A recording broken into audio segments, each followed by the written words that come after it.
Hi everyone, welcome to Story Time with Michele. It is week 9 of our Soar into Summer reading program. Thank you so much for reading along with me all summer long. If you need to catch up, there'll be links down in the description below to our previous books that we've already read. This week, we are reading a classic tale. It is Little Red Riding Hood by Jerry Pinkney. You may have read a version of Little Red Riding Hood before. This one is much closer to the original Brothers Grimm version, less of a Disney version, if you know what I mean. So the illustrations are quite beautiful and vivid, but just keep in mind that this is closer to Brothers Grimm. Now, I'm going to read another version of Little Red Riding Hood, so parents, you can decide which one you want to share with your kids. But Riff, Reading is Fundamental, has selected this one, so here we go. Little Red Riding Hood by Jerry Pinkney. In a small cottage, there lived a sweet little girl and her dear mother, who once made for her daughter a lovely red riding hood. The child cherished it and wore it everywhere, so that all in the village affectionately called her Little Red Riding Hood. One day, Mother cooked some delicious chicken soup and raisin muffins. "Your grandmother is not well today," she told her daughter, as she packed the warm treats. "Go see how she is faring. Mind you, little miss," she instructed, "be certain to go straight there."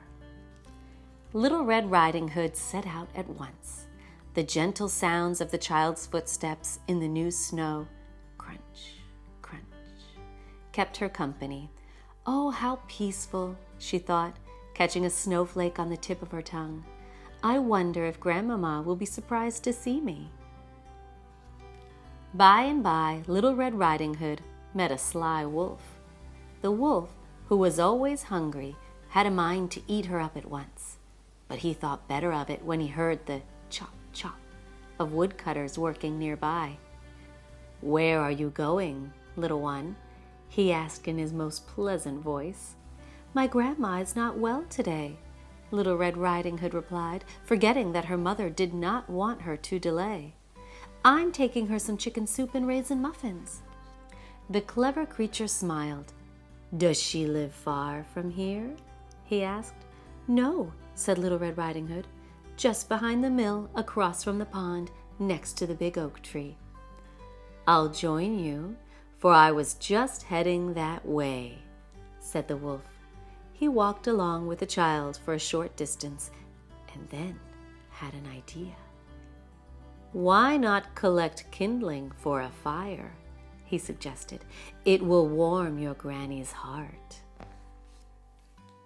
"That's a wonderful idea," said the child.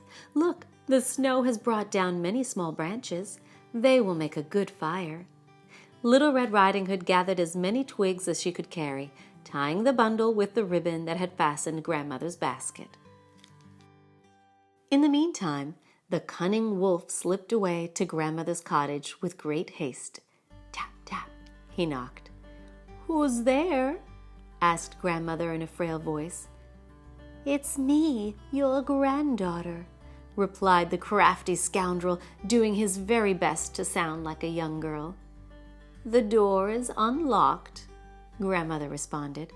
"Just lift the latch." Once inside, the wolf leaped upon the startled woman and gobbled her down whole. Then he shut the door and dressed himself in one of Grandmother's nightgowns. After struggling to get her cap down over his ears, the wolf, who was still quite hungry, settled into the bed to wait for his next meal. Before long, Little Red Riding Hood arrived at the cottage. Tap, tap, she knocked. "Who's there?" croaked the wolf. The girl was startled by the hoarseness of Grandmother's voice.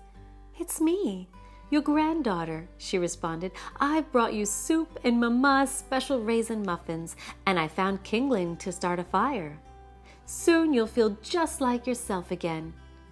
"Just lift the latch and come in," the voice invited her. "I can't wait to see how much you've grown."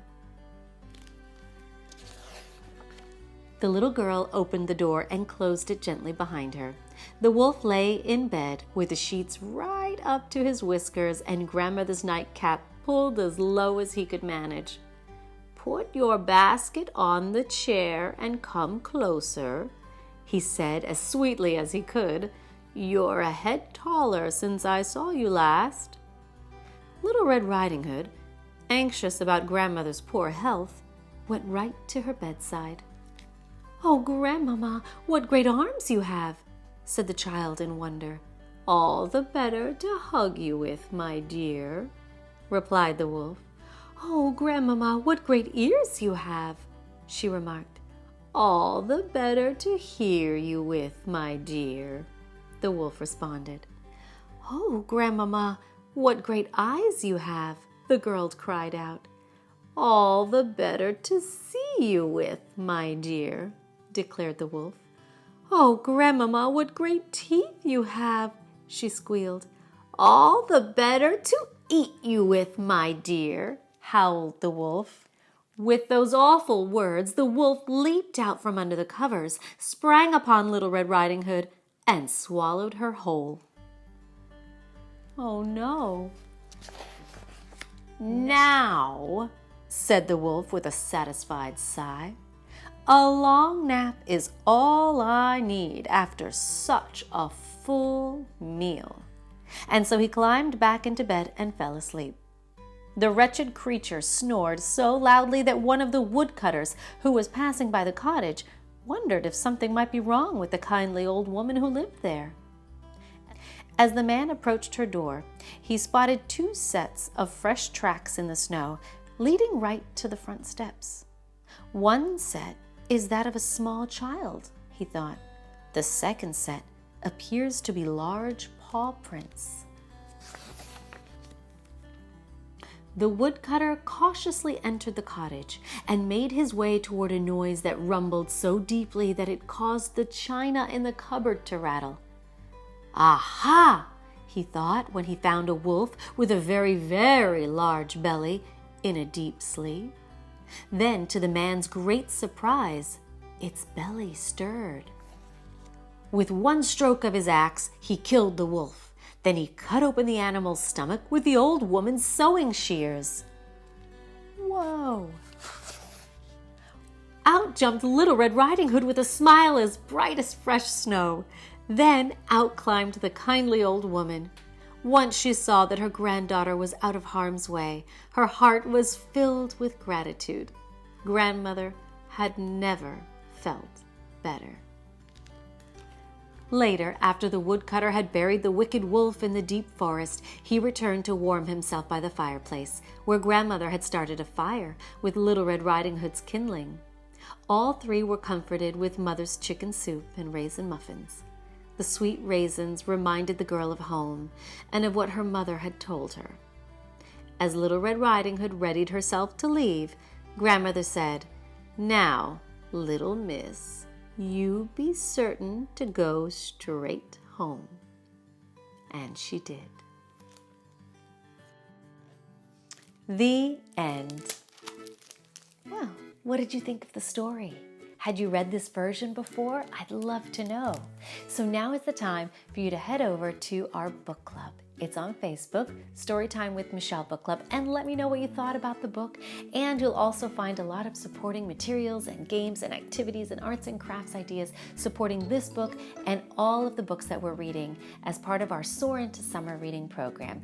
The list was compiled by Riff, Reading is Fundamental, and you can find out more about them and Literacy Central down in the description below, where I'll put a link for you. Don't forget to comment and give a thumbs up to the video if you enjoyed it. And until next time, happy reading!